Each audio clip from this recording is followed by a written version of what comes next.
Die Oeverberg Herkouersdag vind vanjaar op 13 Augustus plaas. Dit is inderdaad om die draai en weer eens by Oeverberg Agri se proefplaas. Dit staan bekend as Rode Bloem in die Caledon omgewing. Vandag sluit Ruben Badenhorst en Fransal de Tooy by my aan om ons meer te vertel. Wat is die tema vanjaar van die Herkouersdag en hoekom het julle juis op hierdie tema besluit? Ja, baie dankie. Dit is vir ons altyd baie belangrik om relevante inligting vir die boer te gee. En ons tema van jare is, hoekom is die veeboerdery belangrik vir jou boerdery? Of dit nou kleinvee of grootvee is. En ons probeer regtig al die onderwerpe wat Ruben nou 'n bietjie oor gaan uitbrei, laat dit aanpas by hoe belangrik die veeboerdery is. En ons probeer altyd aan wol, vleis, bemarking, voeding, al die aspekte van veeboerdery, veral ons wat 'n graankomponent ook het hier in die Oeverberg, probeer ons regtig aan al die aspekte van die dag te raak. En dit is hoekom ons tema vir ons baie belangrik is vir vanjaar. Ja, Ruben, so vertel vir ons, wat is van die onderwerpe wat julle gaan aanraak en wie is julle sprekers? Ja, so ons het vanjaar weer 'n lekker vol program op die Herkouersdag en ja, daar's 'n verskeidenheid sprekers, so ons gaan vanjaar 'n bietjie praat oor die koolstofvoetspoor en wat se impak die veekomponent op dit het, veral as jy die weidingskomponent en die graankomponent in ag neem. Ons gaan 'n bietjie praat oor bek en klousee natuurlik, wat nog steeds 'n warm onderwerp is, huidiglik in Suid-Afrika, en alhoewel die Wes-Kaap so word soos die res van die provinsies, is dit maar nog steeds 'n uitdagende een vir ons, en ons moet altyd voorbereid wees vir hierdie goed, laat ons doelbewus kan optree en die regte maatreëls en biosekuriteit in plek sal hê vir sulke goed. Ons gaan dan 'n bietjie praat oor die produksielam deur Dr. Andy, en dan gaan ons ook 'n bietjie gesels oor wolmarkte en tendense wat deur Isak Staats van BKB aangebied word.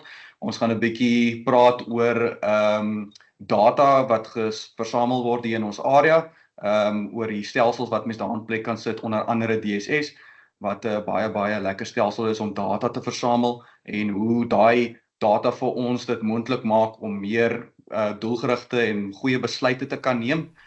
Ons gaan 'n bietjie praat hier vanjaar weer met 'n klompie boere wat ons op 'n paneelbespreking gaan hê, en daar gaan ons sommer net lekker gesels met hulle om 'n bietjie net beter te verstaan oor hoekom 'n veevertakking in hulle boerdery baie belangrik is. En ek gaan ook so 'n bietjie op die dag gesels, net so 'n bietjie om 'n ander perspektief te gee oor wat presies is die winsgewendheid van 'n veevertakking, as jy dit nou vergelyk met 'n graanvertakking en so aan. So ek dink dit gaan ook 'n lekker een wees om 'n bietjie oor te gesels, en dan gaan ons die dag afsluit natuurlik weer met GP, wat dalk vir ons net die dag op 'n lekker ligter noot gaan afsluit. Nou, hierdie onderwerp oor koolstofvoetspoor en volhoubare produksie, hoekom is dit relevant vir die boere in julle omgewing?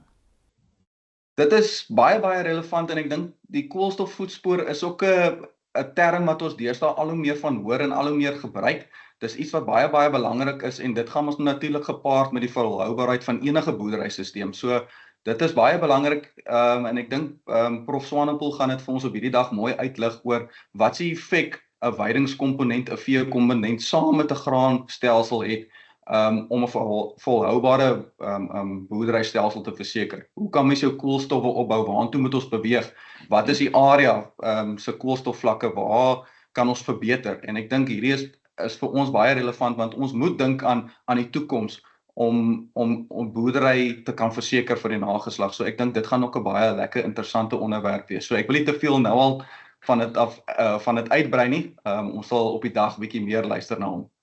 Nou, jou aanbieding op die dag gaan fokus op winsgewendheid van veeproduksie en hoe produsente hul perspektief moet verander.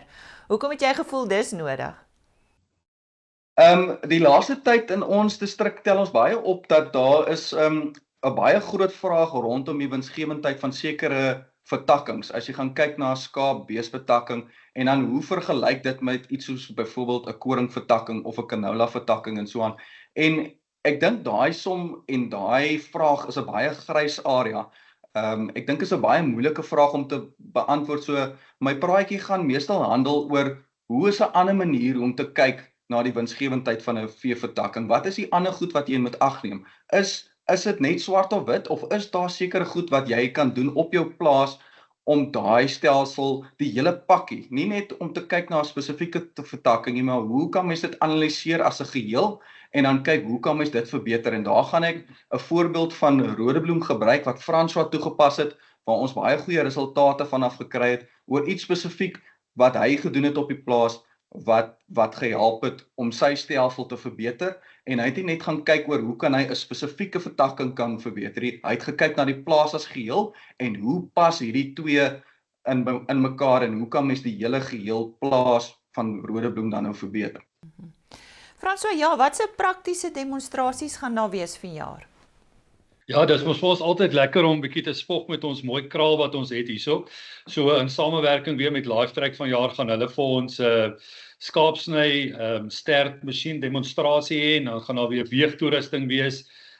Ons gaan onder andere ook spray en jet daarso hê waar die ouens kan prakties sien. Ons sit letterlik die skape daardeur en die ouens kan self met die goed werk. En dan het ons ook vanjaar die eerste keer wat ons bygebring het, ons het al die dekgewas weidingsmengsels of baie van hulle het ons gewoonlik op ons boeredag wat later in die jaar in September is, het ons, maar ons het hulle ook nou hier naby geplant wat hulle lyk 'n bietjie net mooier en beter nou as in September, want dan is hulle gewoonlik al afgewy en die uistervark het al die raap uitgegrawe en so aan. So dis lekker naby, so ons gaan fisies wys hoe lyk die dekgewas mengsels ook vir weiding nou op wanneer hulle op hulle piek is, as ek dit nou so kan sê. So ek dink dit is ook nogals 'n nuwe ding. En ja, binne in die stoor gaan daar altyd so 1 of 2 verrassings wees. Ons gaan dalk 'n skaap of wat afskeer vir die mense wys.